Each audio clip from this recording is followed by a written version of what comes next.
Hey friends, I'm Scott Hanselman, and I want to talk about some of the interesting things that are happening in the cloud as it relates to migrating old things. So let me give you a little bit of context. I'm going to go into the browser here, and I'm going to go to hanselman.com, which is my personal website. And this personal website is about 17, 18, 19 years old. We can actually go and click on blog and then click on date. And you can see here that it started in 2002.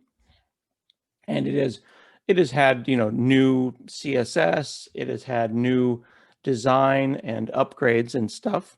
But for a very long time, this blog was sitting on a physical Windows machine. It was actually sitting on a physical Windows machine in Canada. And let's go ahead and write a notepad. So we're going to talk a little bit about what the issues were and how we solved them. And again, please do say hello in the chat on YouTube, and then I'll be sure to answer your questions. So the site was originally .NET 2.0, and it is written in a piece of software called Das Blog, which is German for the blog. And it eventually became .NET 4.x. And it was hosted on a Windows 2008 server, and it was at a hoster. So not at a formal cloud, it was actually at a hoster. And this particular thing was running, I thought, on a virtual machine, just one VM somewhere. And there's the Hanselman.com homepage, which is this. It's just a homepage. It's got the blog and speaking and some books. And then it's got like the about page, and you can go and learn stuff. So it's kind of brochureware. And you see that there's /speaking, there's /blog, and there's /podcast and things like that. So this is really important. So there's some interesting URLs. You've got the main URL, then you've got some mini sites like speaking and podcasts and about. Okay. Then you've got the blog site. This is important. This is a different site, okay? And then you've got the podcast site, and that's at hanselminutes.com. So we've got basically three websites. Okay, this is Hanselman Incorporated, right? It's the big Hanselman company. It's not really a company, it's just me and my house. But I've got this website here, which I've been doing now for over 780 episodes. Lots of cool people talking about technology from all over the world. And I wanted to get this thing updated to the next generation. So what was happening was I've got this server sitting at this hoster, and it started falling over. It started breaking, and that was really frustrating. It started breaking, and what would happen was I would get a notification or a yellow screen of death from the application that would tell me it was running out of disk space. So I was like, oh no, this is running out of disk space. And then because it was running on an old Windows server, and I want to point out that this is now a 13-year-old server, okay, that I would have to remote desktop or RDP into the box and delete the space. So then I had to make scripts to delete the space because I was filling up log files. But the root issue was that I only had a 30 gig disk. So I called the Windows Server hosting company, and I asked them, would you mind increasing my disk space? And they said, this is not a virtual machine. This is my face. I said, what do you mean it's not a virtual machine? They said, this is actually a physical computer. It's a real physical computer. It's in one of our warehouse areas, one of our hosting areas. We never upgraded this to a virtual machine. So I said, well, is there any way you can expand the disk? It's like, no, it's on an actual spinning rust physical disk from before. So it's really, really frustrating and challenging. So this was really, really concerning. So I've got a couple of issues here. I'm on a physical machine. I'm on a VM somewhere. I thought I was on a VM, so this is actually one physical box. I'm on Windows 2008, which is now 13 years old, and I'm having to start to deal with all kinds of little Windows things that are different in 2021 and 2020 than they were in 2008. I've got 3 different sites to deal with, and the different sites are at different URLs. So for example, Hanselman.com is one URL, and I've got mini sites underneath it, but the blog is a big site, and it's at the same level. So /speaking, this is just a one-pager. /blog, that's a whole application. So I've got URLs and URL management to think about. Plus, I was on .NET 2 and then moved to .NET 4, but I'm still only on Windows. And again, I mentioned that this was running an old blog engine called DOSBlog. And this is, you can see here that the code for DOSBlog hasn't been touched in 6 years plus. Okay. I did a couple of small updates. Like the last bug fix was 4 years ago. Now you might say, hey, Scott, why don't you just, go and upgrade your blog to Node.js or write it in something else. But I don't think people really realize how big this is. There's a lot of content here. So this is the blog. I'm just going to scroll for a bit. It's basically 20 years, twice a week, forever. And I would not want to break any of these URLs. That's the other thing. So one of the requirements is I don't want to break any URLs. Can't break URLs because I don't want to mess up my Google juice. If you have a URL and you change it, Google is not going to go and find that again. So I wanted to have 302 temp redirects for a while, and then later 301 permanent redirects to make sure that Google would not delist me, because most of my traffic actually comes from Google, and that's super important. Okay. So goals: no VM, new OS, can't break URLs, latest .NET, new features, particularly around social. Twitter didn't exist when I started, and there's kind of cool features in Twitter, like when you paste a URL in a tweet, it'll go and show you a picture of URL. So social, Twitter cards, etc. And then not only do I not want to break the URLs, I'd like a new URL style. Okay. So there's a lot going on here. Then if I start putting smaller goals, it'd be cool if it worked in Docker. And under new OS, I would say it would be cool if it actually worked cross-platform. So that'd be cool.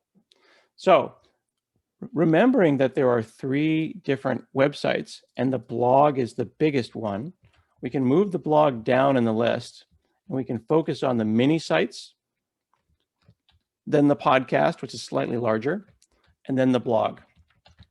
So Hanselman.com is a pretty simple site that includes some dynamic speaking here. It reads from the blog using RSS right here. And then most of this is fairly static. And then there's sub pages underneath it and a style sheet. So that's not a huge deal. That could probably be static, except for these sections here. Okay. So I'm going to jump out to the Windows terminal. And I would suggest that you check out the Windows terminal as well. It's really wonderful. And I'm going to go over to my my GitHub folder here. You'll notice that I've gone and I've modified my my prompt, and I've got this kind of cool prompt here. And in that prompt, I'm using a thing called Oh My Posh, and it has the Visual Studio logo and a folder, the current directory. It's got a heartbeat and tell me how I'm doing. And then I can put in like Git support and things like that as well. Okay. Looks like my Git support's not working for some reason. Is that not a Git repository? That's not good. Why is that not a Git repository? Hang on, I want to find something out here. Oh no. That's not good. Oh, hang on. I recently moved this over from another drive, and I wonder if when I did it, I didn't copy my hidden folders. That's not good. I recently upgraded I'll show you. I recently upgraded my hard drive because I was having some issues with my speed. This is my old hard drive here. Okay. Here's my new hard drive, much faster. And when I copied the files over, it looks like I failed to copy the hidden file folders. So right now I'm temporarily disconnected from Git. So that's unfortunate, and I'll fix that a little bit later. But I just discovered it live in the middle of a talk, so that's fun. Okay. All right. So I see in the chat here, Prasad is asking about moving legacy.NET Framework apps. So in moving this application here, I wanted to find the simplest app that I could and then start from there. So I'm basically taking bite-sized pieces of my site and moving it forward. Now there is a thing called the .NET Portability Analyzer. And the Portability Analyzer will go and look at your code, and it will look at common targets and say, all right, I have some code that already exists, and I want to go and say, can I target, .NET Core 3 or .NET Core plus a couple of extensions to the platform? And in doing that, it'll help you find code that may not be particularly portable. So you can go and plug this into Visual Studio. You can right-click and say, Analyze Project Portability, and there's also a console app, and it'll create a report, and it'll tell you whether or not things are portable. So for example, here is running that on a service util assembly that was existing .NET Framework 4.x, and it says, sure, it's 100% .NET Framework, and .NET Core is about 70%. Actually, I think the demo gods are on my side, Gabriel. In this case here, I don't need it to be Git. I can just Git clone. All of my code's in GitHub, so that's an interesting thing to point out. So this code here, I could go and bring up in Visual Studio Code, or I could bring up in Visual Studio proper. I've also got this code running elsewhere, and I'll show you that in a minute. Switching this over to .NET was really easy because I only needed to look for API calls that were specific to Windows. So for basic sites, unless you're doing Windows-specific stuff, you're not going to have any issues moving things over. And in fact, moving this over was really straightforward. I just did the standard migrations, and you can do them sometimes at the command line. There's a thing called try convert. And we've gone and taken this, this try convert tool and taken it even farther. This was updated recently, .NET try convert. And you can go and install this global tool here, okay? And this global tool will install at the command line, and then you can try to convert a path or a folder. And we'll walk you through exactly how this tool works. And there was actually an interesting project at the .NET Conf where we went and we converted a 17-year-old game, a 16-year-old game that was a WPF application, and converted it over to .NET 5. Kathy Sullivan worked on that. So the CS proj becomes really, really simple. Now, I decided to use Razor Pages because Razor Pages are super basic. And I was moving from web forms, which is quite old, and not really being actively developed on. So being able to copy paste my HTML over to here was really, really convenient. Oh, excuse me. Sorry, it was very early here. I had to get up very early. And these pages that had web forms had a page load, a page on load. And in that page on load, for example, I was going and I was loading the feed. So if we look at the home page for the Hanselman.com, you see this blog right here. There's that blog. That's being loaded, right? Remember how I said that the page was slightly dynamic? This code here was inside of a page load. Page load is the event inside of web forms.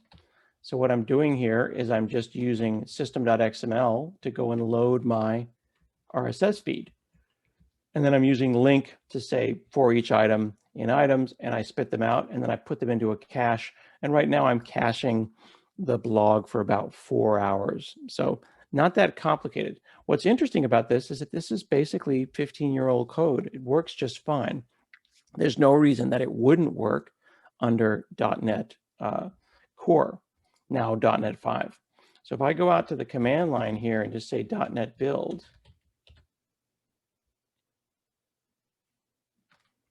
we're going to build the this particular application, and you can see it's on .NET 5, and I can type in .NET 5 -- version. I'm going to get the same version that you see right here. But what we can do is we can go in the Windows terminal here, and you see how in my menu I put a whole bunch of other shells and other things. For example, I put in Ubuntu. So I'm going to hold down Alt with my left thumb, and I'm going to click on Ubuntu. And then we're going to split screen our Windows terminal here as we fire up Ubuntu. And then I'm going to try to build this thing under Linux. Unless Gabriel is right and I am having demo gods issues, which would be pretty sad because I do this a lot.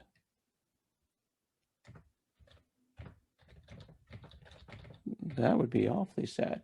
Did I just crash that? I've never seen that before. Oh my goodness. It is a demo god situation.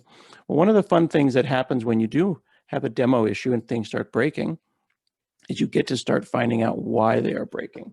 So let's go and figure that out together. Let's go and run the terminal and we'll see what's going on.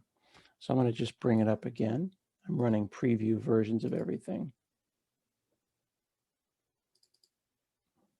So that doesn't want to run Ubuntu.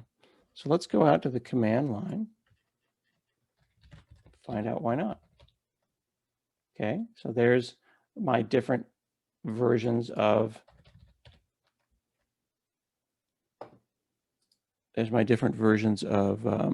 Ubuntu. And there you go, that did work. So let's go and run that again. See, so Ubuntu does run just fine. So I may have messed up my Windows terminal settings because I'm always messing around with my settings, which can get me into trouble sometimes.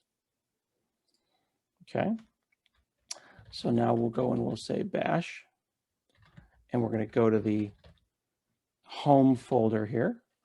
Oops. And then I'm going to go into Hanselman Core, and this is the same stuff. Okay, this is the same code running inside of. Yeah, actually, Bogdan makes a great point. He points out that I upgraded my hard drive, and maybe I've messed up something with my Ubuntu VHD. I'm not sure, but you can see that I still was able to run it from here. So we'll figure it out. Okay, so this right here is the that Linux code, and I can go and run that in Linux with .NET as well. So we'll come here and we'll say .NET -- version. We can see that I'm on .NET 5 under Linux, which is cool. And if I say .NET build here, this is a slightly different version. It runs as well. And you'll notice that it doesn't even say Linux or anything down here at the bottom. It just says home, Scott, whatever. So it works regardless. So that's cool. So this page here, this simple page is already portable because there's not a lot going on here. Most people who have legacy applications can go and chop them up into smaller pieces. So for me, my strategy was to go and chop this up a little bit at a time and find out that I could do that. And then there were really, in this case, with a simple page, no Linux specific things. And this is really important to point out. So the latest .NET, which in this case right now is .NET 5, is very, very, very compatible with Windows. So most .NET 4 applications will move forward.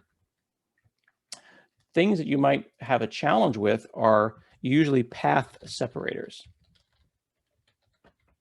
So path separators, like I had hard-coded backslashes, and you can use system.io.path separator to find out what separator that you're using. or you can just use /. On some of my code, I was calling into the registry, the Windows registry, and of course, there's no registry on Linux. So that was a thing that did not work as well. So having those small issues fixed allowed me to go and run all of this stuff with no issues at all on Linux. So that is the Hanselman.com page. But what we'll do is we'll switch over to Hansel Minutes, which is a more complicated application. And I'll bring the Windows terminal over from another window. Here we go. All right, cool. So let's go into Hansel Minutes. I'm going to open that up in Visual Studio Code right now.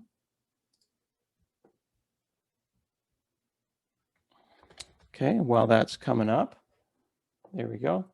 I am going to show you the code for that. Now, this is the podcast website. So this is when we go here, and this is an actual more complicated particular application. There's a lot more going on here. I've got kind of a little database, which is coming from a website called Simplecast. So I have to call out into a web API. It's got its own RSS feed. I've got searchable transcripts. It's got the player. I can click and I can swap the player out for the clickable transcripts. So there's a lot of third-party services. There's a lot more JavaScript and there's a lot more complexity with that particular application. So I've had to go and abstract away some of the database stuff. If we open up page, actually this is the wrong, is this Hansel Minutes? Yes, it is. So what I want to show you is, here we go. You can see that this is a little bit cheesy, but I think we've all done this once or twice before. I wanted to keep track of the changes I was going to make. So I literally made a class called version 1 show database and version 2 show database. And in doing this, again, the number one thing that I want to do when I'm in Azure is to be performant is think about caching. So you remember that before when I showed you the Hanselman.com website, I had caching for about 4 hours. I do the same thing with the podcast right now. So for example, I call that third-party podcasting thing to say, get my shows, and I bring it back as a list of shows. And then I only return shows that are currently published. So I return shows that are published, okay? And then I've got some sponsors for the show. These are the advertisers and stuff like that. And then I return all of that into this shows result. And this is the JSON file that represents the shows. See this J? I thought this was kind of cool. See how that just says J? We look up at the top here. That is a namespace alias, which I think is pretty cool. So instead of having to say JSON property name attribute or JSON, I can name it whatever I want to. So in this case here, I said J. A lot of people haven't seen that using something equals something else. And you can basically change namespaces to fit your application. So in this case here, I thought that was kind of cool. Someone might else say that that is not readable, but I enjoy it. It makes me happy, okay? Now, this particular application also running in .NET 5, but I wanted to see if I could do that work in Docker as well, because I figured, hey, if I can use this on Linux and I can use this in .NET Core, then I should be able to do the testing and the building in Docker as well, which is pretty cool. So being able to do that was on my list of things to be able to do, and hoping that that would give me more cloud portability, right? So I wanted to be able to do Docker, which would allow me maybe someday if I needed to take it off of Azure, put it somewhere else. I wanted to show cloud portability because even though I work for Microsoft, I didn't want to necessarily make this an Azure only thing, okay? So what I can do here now is I made little PowerShell scripts, and those little PowerShell scripts will go and run and build the podcast on Docker. And when I do that, it'll go and use a .NET 5 definition here from this Docker file. And I've written about all of this in detail on my blog. So if we look at the Docker file, what's interesting about it is we're doing the build inside the Docker file. That's separate from the running. That's separate from the running. So here's the build right here. We copy over the code, we do a restore, and we do a build. Then we run the tests. So we actually run our unit tests inside of that Docker file. And then later down here, look at that. We use a different Docker file. So this is called a multi-stage Docker file. So here's as runtime, and here's as build. Interesting? Cool. So what this allowed me to do is if I go up into the Azure portal now I happen to be hosting it on Azure, but of course I could host it anywhere. And we'll go and we'll look at our app service plans. Now, app service plans are basically virtual machines. Remember, I'm trying to move off of an old Windows machine. So in moving from a physical Windows machine up into the cloud, there's a couple of choices. I could potentially do a physical disk to VHD transfer. So I could use tools like disk to VHD, which is a really interesting tool. Disk to VHD creates a virtual hard disk from a physical machine. So I could get the folks at the hoster to run this application on my actual physical hard drive and then give it to me. The problem with that is it would still be Windows Server 2008, which was old. It would still be on .NET. I could potentially install .NET Core, but it didn't really add any value. But that is an option for you to think about. You could do what's called lift and shift. You could just move that up into the cloud. And that's a perfectly reasonable way to get things running in the cloud at some point, okay? Did I close my Azure portal? I think I did. Okay, go back in here. Now, app service plans have Linux or Windows. And you can see here, I've got one of each, Linux or Windows. I've got 6 apps in the Windows one, and I've got 4 apps in the Linux one. Over here in the Windows app service plan, which again is kind of like a virtual machine, you can see a couple of websites that I've got running in here. Old podcast, .NET helper site that I made a while back, different stuff like this. But we're interested in moving up to Linux. So when I made that Linux one, and I can click on apps here,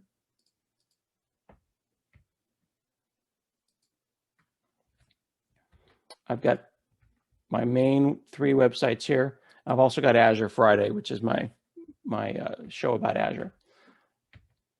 So this Hanselman, its core Linux is all running in the same app service plan. And this is really important to note, is that a lot of people think that you have to have one app service per one app service plan.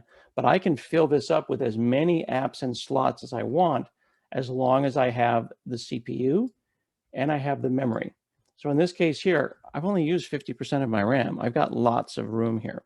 So I've been able to get a lot out of this particular app service plan. And right now I'm running all of my podcast, my whole main website, and my blog all entirely in here. And I can switch up and down. If I needed a little bit more memory, I could just go from a P1 to a P2. If I needed less, I could move down. So that's allowed me to keep my costs down, which has been really cool. Additionally, each one of those individual websites, like the Hanselman, it's one that we're talking about right now, can have that version of .NET configured in the app service plan itself. So if we click right here, you can see I've picked .NET 5 here. I've got 2 choices. I could let Azure handle it, or I could deploy .NET myself. So I could actually decide the version of .NET that I was going to deploy. Right now, I've got .NET 5 and then .NET Cores 2 and 3. And I thought it was a little confusing because, there's a new version of .NET. There's like a minor version every couple of months. So I wanted to keep track of that. So what I decided to do was at the bottom of the page, I wanted to put the version of .NET that I was currently running in production. That way I could go to that website, scroll to the bottom at any time, and I could see what version that I'm running. For example, if I go to the actual .NET homepage at Microsoft, and I scroll down at the bottom, I can see that they're using .NET 5.0.4, and I thought that was kind of cool. So being able to do that was on my list as well. We go back over here and look at the code for this particular website. We'll look at pages. I think we're under layout.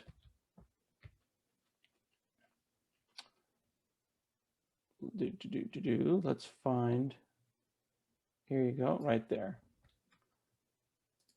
Powered by system.runtime.framework, right? It tells me the version of that framework. And then I also wanted the to do another thing that was kind of interesting. I want to be able to see the actual build and the commit, the git commit hash for that build.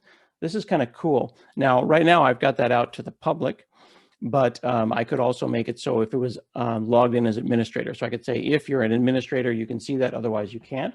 But what's cool about this is I can click on each of those and I'll automatically go off and see the final build, the actual build, and see the job. So I can see March 7th when I went and ran that build and see that that's pretty cool. Plus I can see the actual commit. So you see I've got the commit hash embedded in the actual .NET assembly, which allows me to see on, 17 days ago, I changed my URL for my Google Podcasts, right? So that's cool. And I've written about all of this stuff, again, on the blog in detail so that you too can go and add a commit hash, which is a nice little benefit, right?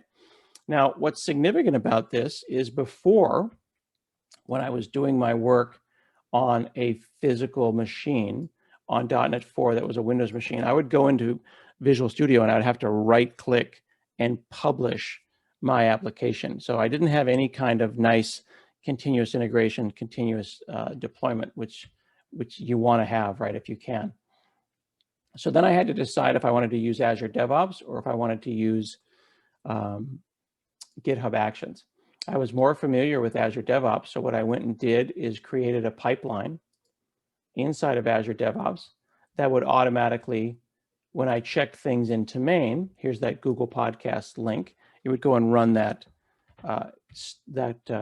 build. And then when I click on releases, you can see the release, which is just a couple of weeks ago. And that release here is set up to Linux. Now, because I was doing a migration, I wanted to do it in a way that didn't break anything. So I had to also think about another goal, which was a staging site. So I went into my DNS and I made a staging.hanselman.com, which was separate from hanselman.com. And I ran that staging site side by side for several months. So while you all were visiting my blog, I was actually running staging side by side, and that allowed me to go and test things. So I didn't use a VM. I ended up using an app service, which is cool. I used .NET 5, which allowed me to use Linux. The staging site was literally just a site double, okay? Once I got it working on .NET Core 5 and on Linux, getting it to work on Docker was trivial. So then things got really interesting where I didn't want to break any of the URLs. Now, I'm not sure if I'm going to be able to find any old URLs. Oh, here we go. That's a good one. Okay, check this out. So look closely at this URL. This was how we did things many, many years ago. You'll notice that there's the .aspx extension. You'll also notice that there's a capital letter for each word. It's called Pascal casing. That is an older style of URL, and the kids don't like that anymore. Every once in a while, I would get on Hacker News, and they would get upset that my URL was not the new style. But I've got thousands of those URLs, so I wanted to make sure that I could fix that. So watch what happens. I'm going to actually hit F12, and then I'm going to hit Enter here. And what we're going to do is I'm going to say preserve log. I'm going to clear this out, and I'm going to show you the redirect.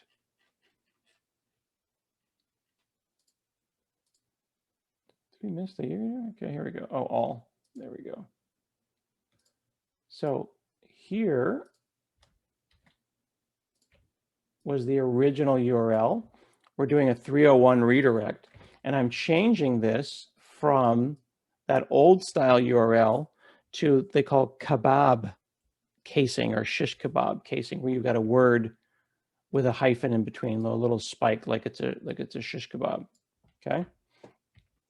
And that happened automatically as a rule inside of the blog's pipeline, because the pipeline is so much more flexible on ASP.NET Core. It was super, super easy to do that. So even old blog posts, here's an old blog post from 2016, got that benefit, which was cool. Now, the biggest challenge is this issue of 3 sites where there's one major site underneath blog.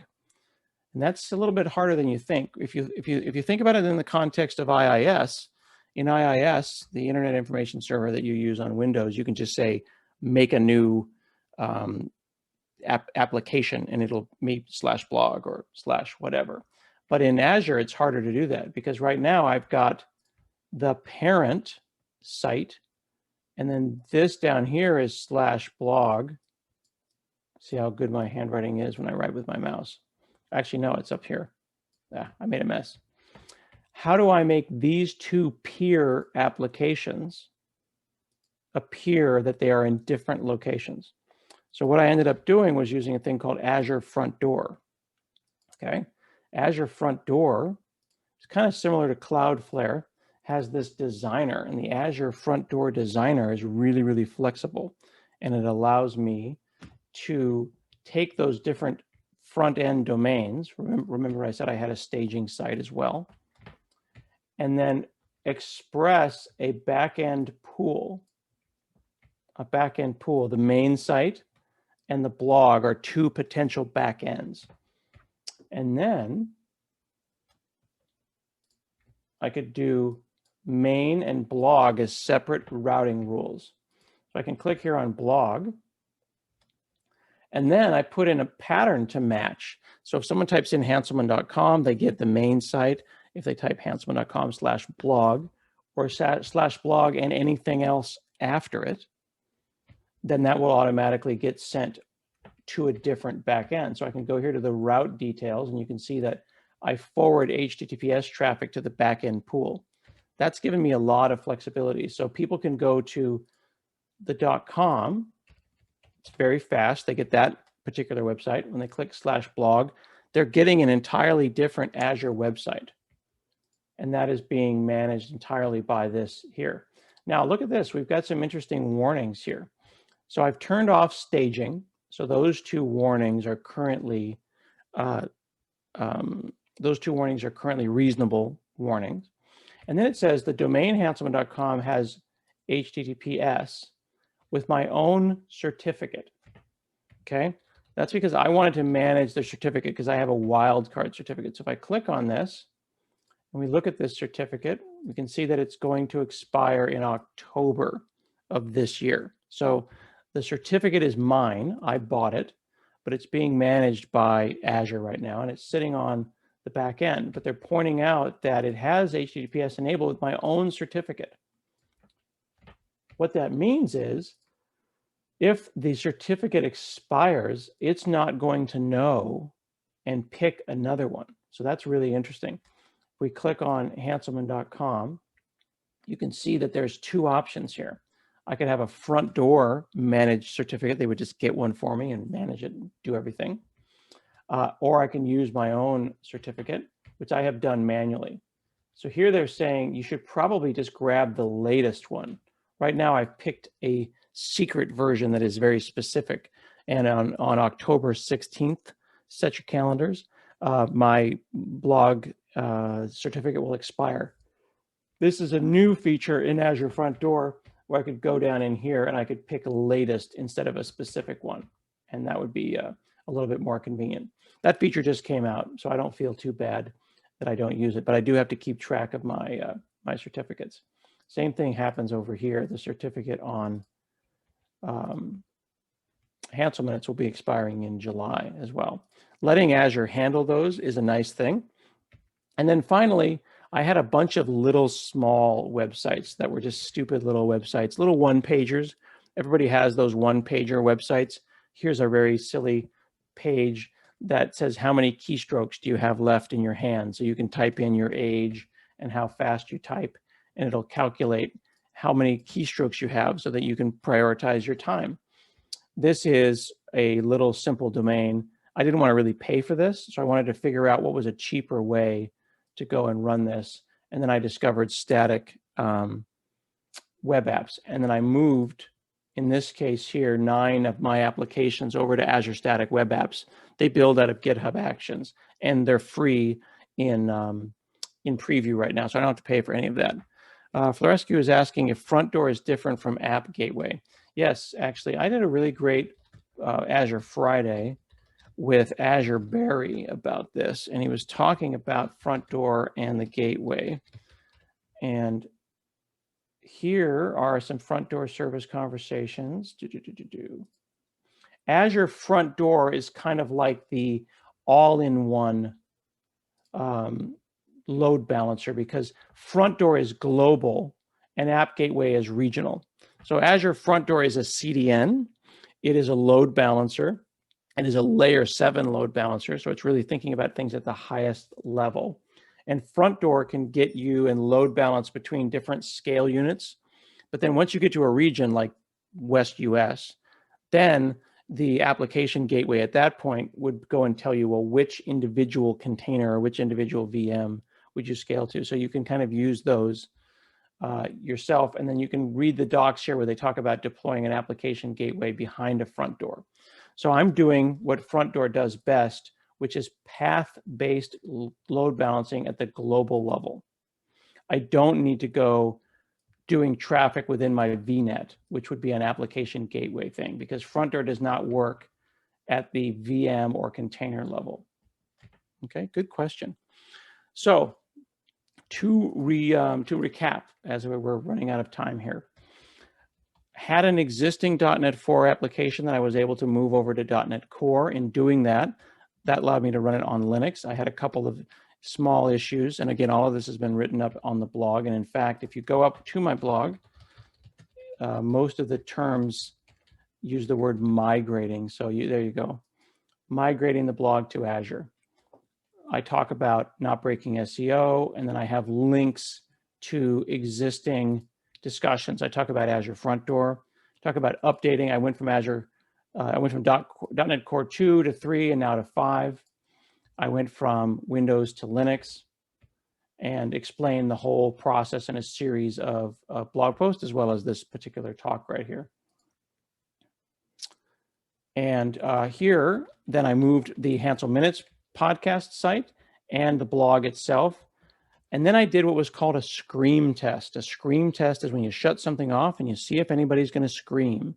And I shut off the virtual machine that was running, or not the virtual machine, the physical machine. And I didn't throw it away. I just asked them to turn it off temporarily and said, would you turn this off temporarily and let me know if anybody screams? And I did that for about a week. And it became clear that I had successfully moved the podcast and the blog over and didn't break anything, and no one got mad.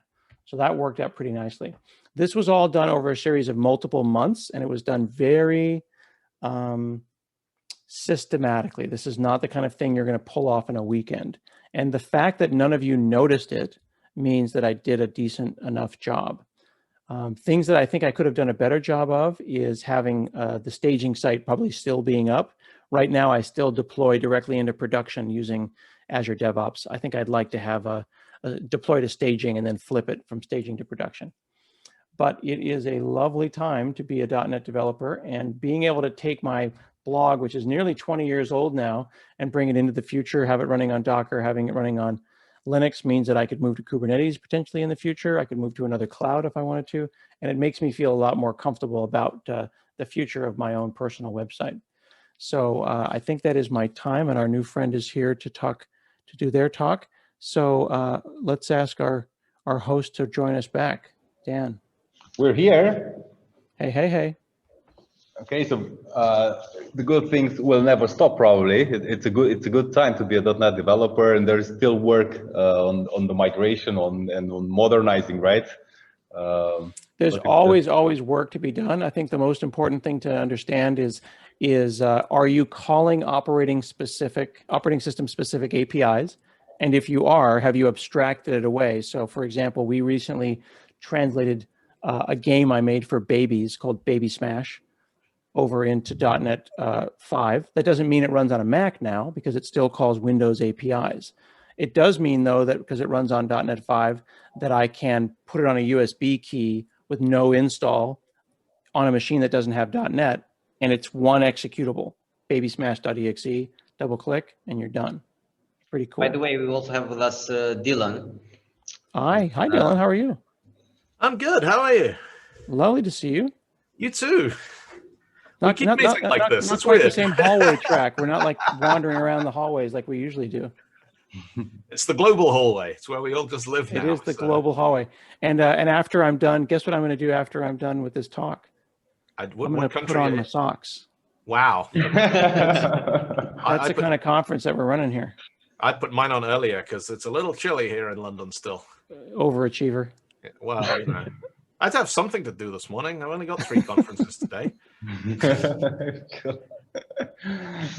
So, Scott, you already took most of the questions in the chat while they appeared. So thank you for doing that, of course. There are, I think, a couple of them. Not sure if it's the right moment to tackle them now or not. One is related to Service Fabric. Yeah, I saw the question about Service Fabric, and I am not a Service Fabric expert, so I'm not a person who can answer that. Excellent. Thank you. Sorry. And one of the big important things about being a computer person is being able to say that you don't know. I do not know. And that's okay. And that's okay. And the other one was related to the .NET Portability Analyzers. Are there any other similar tools, or would you recommend? I don't know. What would you recommend? Yeah, the 2 big tools are the Portability Analyzer and then the Try Convert tool, which has been updated. And if you go back and look at the Baby Smash stuff that we did at .NET Conf just recently at the .NET YouTube site, we actually do a live upgrade of an old application. And the Try Convert tool is interactive now. So it's not just a run it and then they throw you into Visual Studio and you're like, it tells you what it's doing. It's step by step, it's interactive, it updates NuGet packages, it updates the CS proj, it warns you about different APIs. And you can see Kathy do the upgrade over the course of an hour and see it actually happen. Super. That's cool and so fun because, we've been, I don't know, upgrading, or you've been upgrading something, let's say, apparently basic, like a blog. But then the way you approach it, how you cover it, it's exactly the right path somebody needs to take. So, outline the goals and then break it down into components, see what's the, let's say, the smallest chunk, and let's experiment with that, see what's happened. So yeah, it was really great watching this. I appreciate that. Yeah, a blog is simple. But I said apparently, right? Apparently. I did really say isn't. apparently. And having, not breaking the URLs, not having anyone notice, and a blog that you just deploy to production is different than a blog where you check it into CI/CD, where you have tests, you have unit tests, you have coverage. Then do you deploy directly to production just because you checked in, or do you have a quality gate and then have someone say, yes, that's an acceptable amount of quality, now I go to production? You can make the production. You can make the deployment of a blog your own, whole company. It's almost like I'm running an enterprise.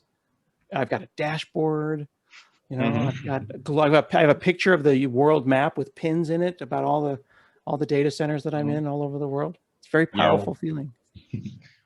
Once you showed us what's under the hood, so a blog is not a simple thing, right? That's any single page on the internet, unless it's a static page, is not simple.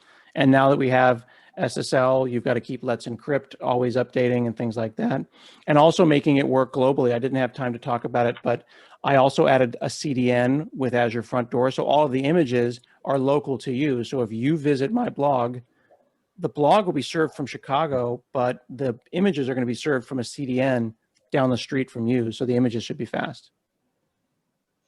So Scott, recently I've been dealing with Azure Data Factory. I was really looking for an shared hosted SSIS, not SSIS, hosted integration runtime. and I just found out your interview on the Azure Friday with the program manager. I think probably with Gaurav very good Malhotra. clip. So well, I spent like 10, 15 very useful minutes. So, but besides Azure Friday, what else, just for the sake of letting people know, what else are you doing in terms of the podcast? And if you can summarize them, would be great.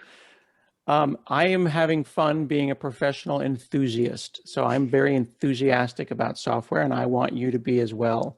If you've ever had anyone knock on the door of your house and tell you that they were excited about something, every once in a while, some people will knock on my door and they're like, have you heard the news? And I sometimes invite them in. That's me. I'm excited about software. I want you to be excited about software. I want you to be excited about open source, about testing, about good practices. I recently started a TikTok. Surprisingly enough, I'm an old man on TikTok now, which is creepier than it sounds. And I got about 80,000 followers now, and we're talking about getting started in code, staying positive, staying focused, and being able to usher in the next generation. So there is still hope for TikTok, right? To get on a better side. There is the code talk section of TikTok. So yes, there is the dancing part, but I'm not on the dancing. It's only a matter of time. I mean, come on. I was going to say yes as well. Probably not going to happen. Yeah, would have loved to continue the conversation, but I think time's pressing us. So hopefully we'll have the chance to maybe meet in person or to have it back at Code Camp. Crossing fingers, indeed. Thank you so much, Scott. It's been a real pleasure to have you at Code Camp. Thank you. See you all later. Thank you so much. Thank you. See you.